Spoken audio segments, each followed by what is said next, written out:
Hi, everybody. I'm Diane Brady. I'm here with David Jeans, Angel Au-Yeung, and the book is Wonder Boy. You just got a movie deal on it, and it's barely just come out, right? So congratulations, first of all.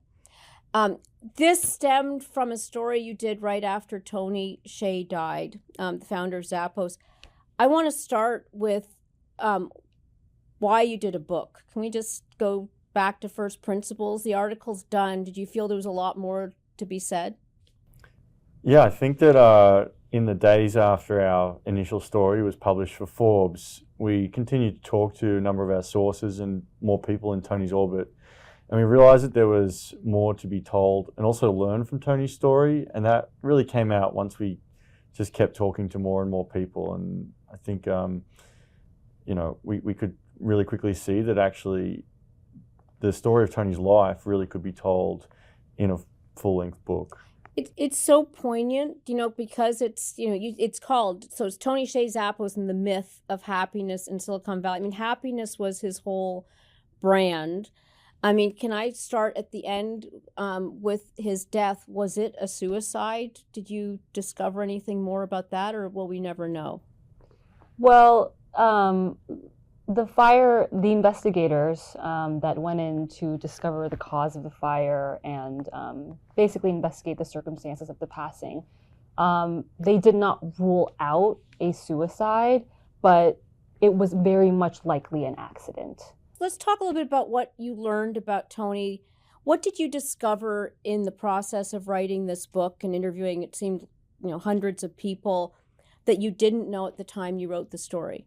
What was so interesting for us in reporting out who Tony was is that there was a really big difference between the self that he presented through his book, through his talks, through this image that had been created around him versus the person that he truly was.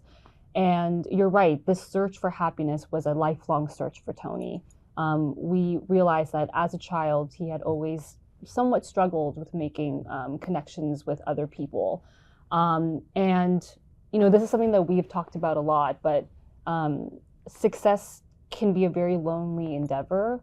And when you grow up already being a lonely person, success actually doesn't quite help that. So the version of Tony that comes out in the later years is really just like years and years of that manifesting. And that's also the years when Tony, in some ways, disappeared from the public eye, both because he wanted to disappear, but also because people just they had sort of stopped caring in some ways. Everybody wanted a piece of him. Every time I'd see him, especially in places like Las Vegas, he was like a magnet for all these hangers-on. And it's very poignant, the relationship he had with his brothers. I mean, talk a little bit about that. That was the thing I found most interesting, especially you say right at the start of the book, Angel, you mentioned being the daughter of, Chinese immigrants. You mentioned being a crime reporter. I'm sure that's like what a marriage that is to do a book like this. But he really, he was quite distant from his two brothers, wasn't he? Yeah. I mean, I think this is where, because David and I have such different reporting styles and different perspectives, this actually strengthened that part of the book where we explore the relationship between Tony and his brothers. For me, I am also one of three, and I also come from an immigrant family. Mm-hmm. So it was really hard for me to easily place the actions of one of the brothers as completely negative. Whereas David, he comes from a background of reporting on crime in Australia. And so he was looking at things from a very different point of view. How do you look at things differently as a former crime reporter? Yeah, I'd agree with that. I'd say that I tend to come into situations with a more cynical view on things. But I think that, holistically looking at the manuscript and the whole of Tony's life, I actually was able to step back from such a cynical point of view on looking at the motivations of those around him, and also trying to just have more empathy and understanding of how and why people made decisions who were within his orbit. And I think that, you can definitely see some of mine and Angel's struggles to try and have our competing, approaches and worldviews on people's motivations. That played out in the book where, I would try to look at things from a different point of view, and Angel would, bring another depth of experience that I didn't have. And I also think that's very reflective of life, right? Because life is not black or white. It operates in shades of gray. And I think we were both able to explore that. And for him, he was able to be less cynical. And for me, I was able to be less naive. Well, let's, it's called Wonder Boy. I want to remind people of the genius, and also, of course, there are the flaws of Tony Hsieh. But let's remind people what was unique about Zappos in particular. I know he'd sold another company to Microsoft, but Zappos, which he sold to Amazon, really was a different approach. He was a pioneer. I mean, talk a little bit about that, because we often forget what got people to their billionaire status, especially when, they have such an ignominious exit, I guess. I mean, it's remarkable to think that in the late 90s, he was 24 years old when he signs a deal to sell his company to Microsoft for $265 million.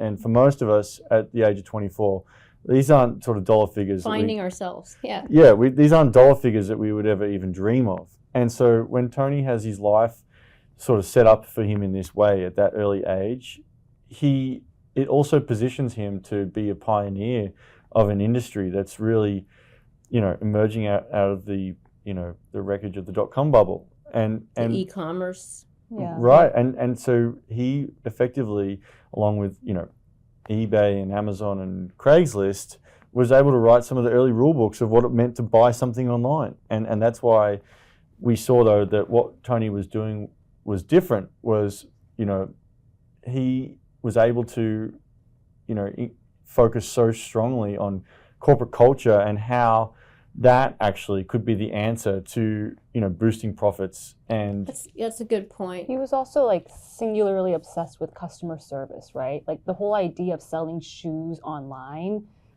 People then used to go to stores and physically try on clothing or shoes before they purchased them. So how are you able to convince customers to buy shoes online when they haven't even tried them on? Yeah. And that's where the whole idea of free shipping and returns came from. And even today, you see it on Amazon trucks. There are little messages that say, this box might contain happiness.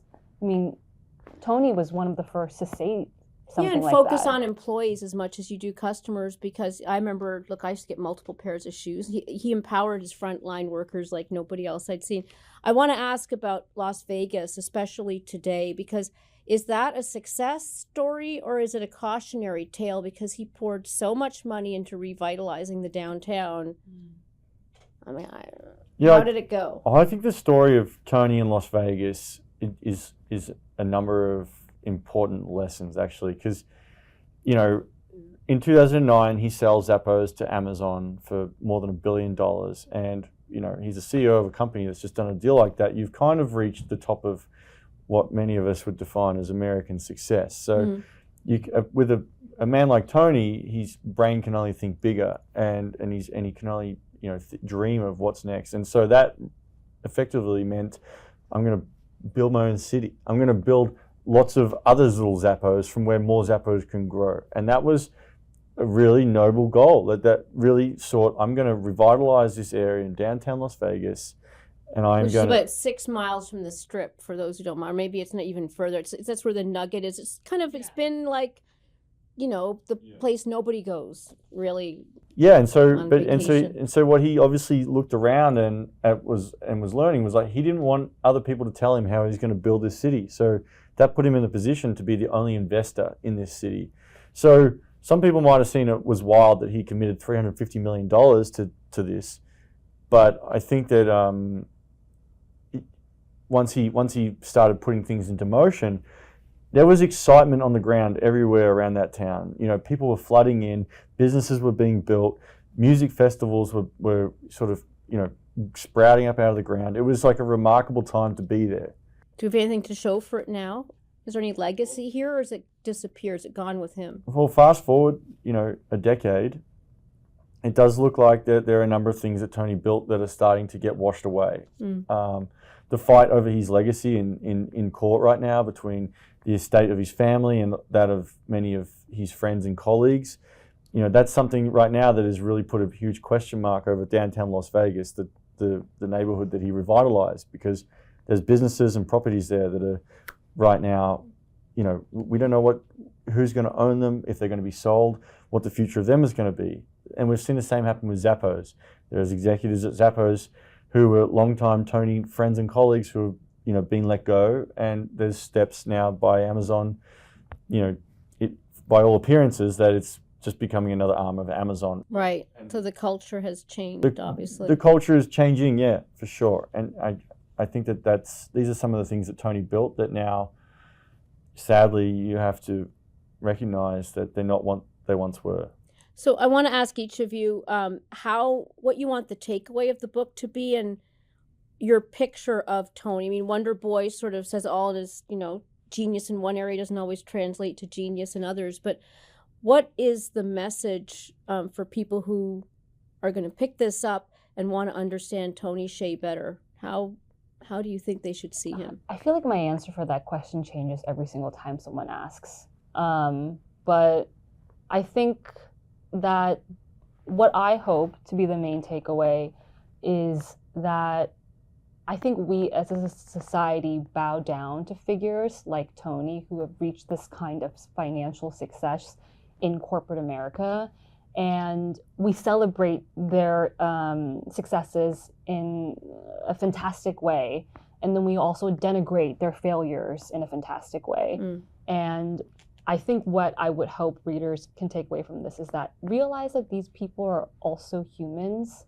Not that we shouldn't take a critical look at them and hold them accountable to when they are doing bad things, but we just need to be just a little kinder with our words and just understand that at the end of the day, they're also human. They put on one sock at a time, and we should They struggle with addiction. They struggle with addiction. They struggle with mental health issues.